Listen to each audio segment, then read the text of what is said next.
Alright guys, and this experiment we are going to study topic C, experiment 1 on carbon steel. Okay. In this experiment, you are going to study steel with different carbon content and compare the behavior.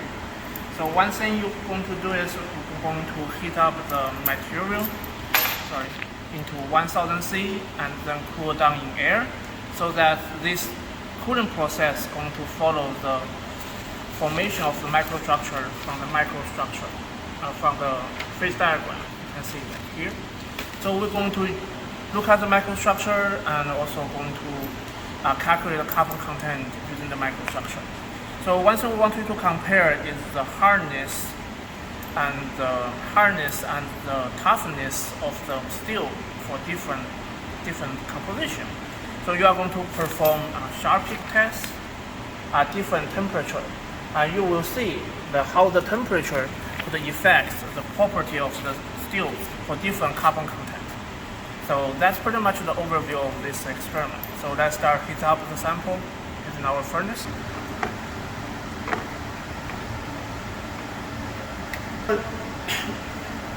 Before you put your sample into the furnace, okay, you need to make sure you have the proper PPE. First, you want to make sure you have the safety glasses. Second, make sure you have your thermal glove on both hands. Okay, then you're going to use our fire tongue, okay, to insert the sample one by one into the furnace. Okay, then I'm going to show you how to do it. Open it up. Ooh, it's very hot. Load it. One sample, second sample, third sample.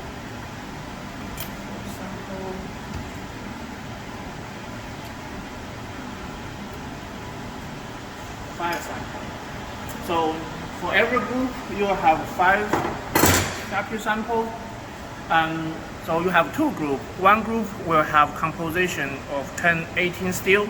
The other group will have composition of 1045 steel. So these 2 materials have different carbon content, and you guys are going to test. Once you finish heating the annealing process, you guys are going to test both samples and share the data. Okay.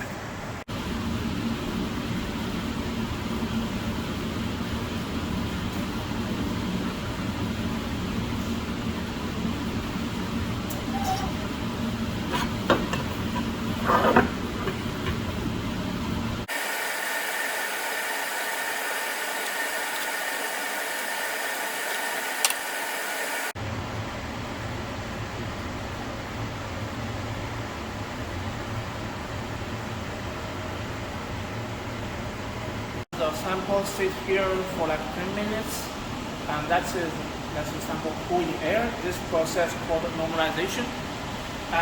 But still, the sample is still very hot. Don't touch it by your bare hand. So before you can grab it, you want to immerse the sample in water. So make sure that each of the sample cooled, so that it's safe to be grabbed by your hand. Okay.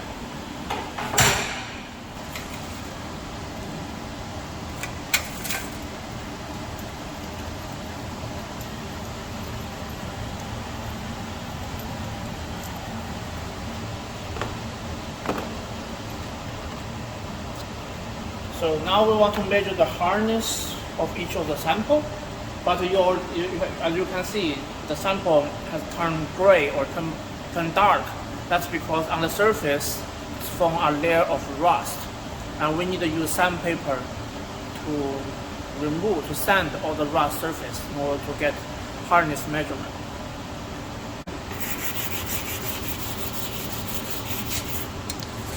So sand it, okay, to have a flat surface. You can stop. We're going to do some of each of the Sharpie sample. We are going to use HRB this time. So we're going to change the value from HRF to HRB, and they want us to change the load to 100. And now we are ready to go. Okay. So the measurement is very simple. Just place it safely on the stage and you just test it.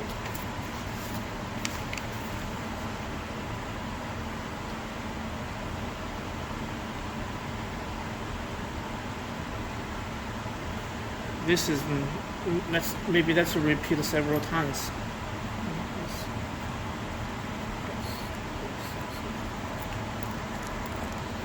Let's repeat several times.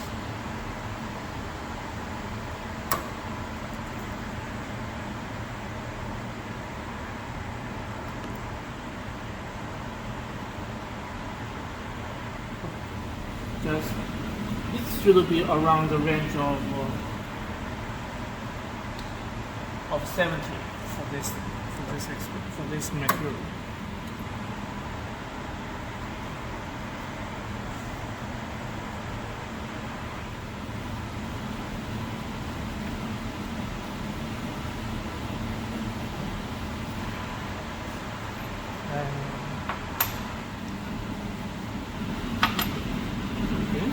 Second time.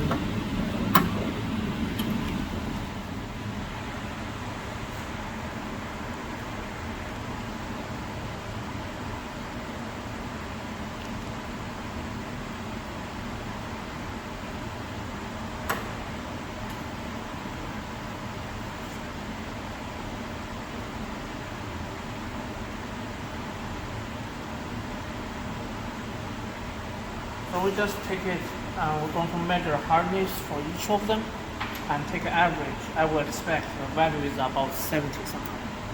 Okay, so the next step will be we're going to put all this specimen into dry ice and let it cool for, let's say, 10 minutes.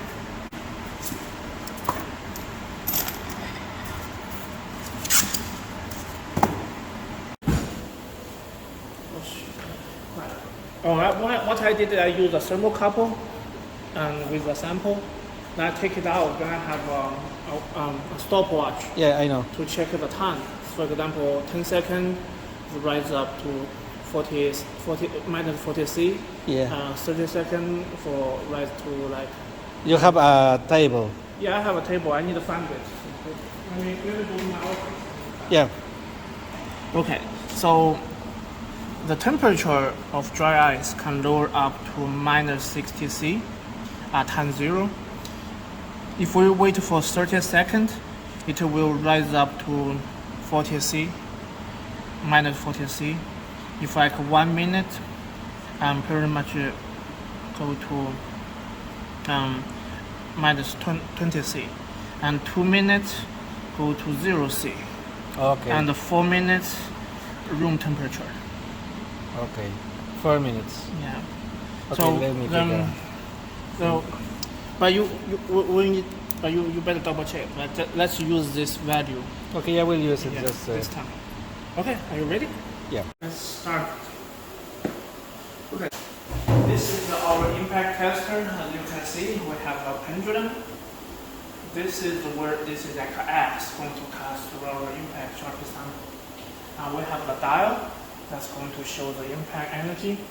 So what I'm going to do is I'm going to lift it up on this pendulum, and I will put the sample at the center. Then I'm going to release the pendulum, and the pendulum will break the sample, and the energy will be shown up on this dial. We are going to use the black dial, that is, and in the unit of joule. So this is 0 joule, 50 joule, 100 joule, 150 joule. All right. So this is safety precaution. Okay. So let's start with our experiment. Okay. The first thing I need to do is just rise up. Okay. Then I place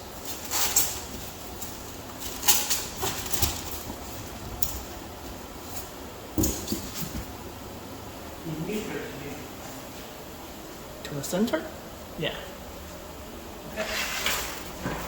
Now, so the fence is always here. Okay.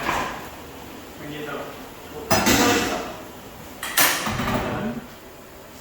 Okay.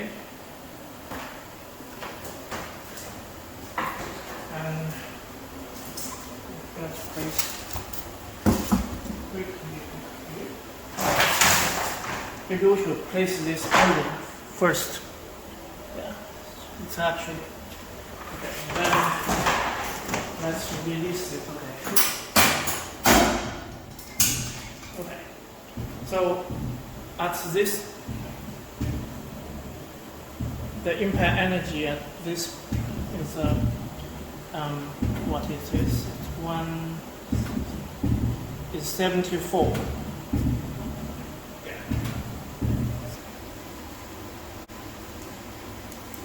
We just run it. This is 74. Okay, then we can start at the second one. Okay, then we run the test. The energy is 74 Yeah. and the temperature minus 60. Wait for 30 seconds. That will allow the temperature to rise.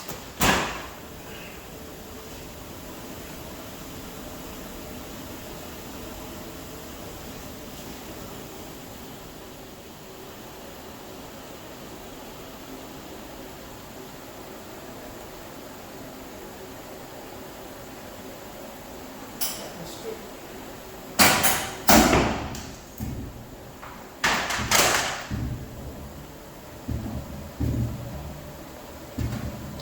It is almost 80.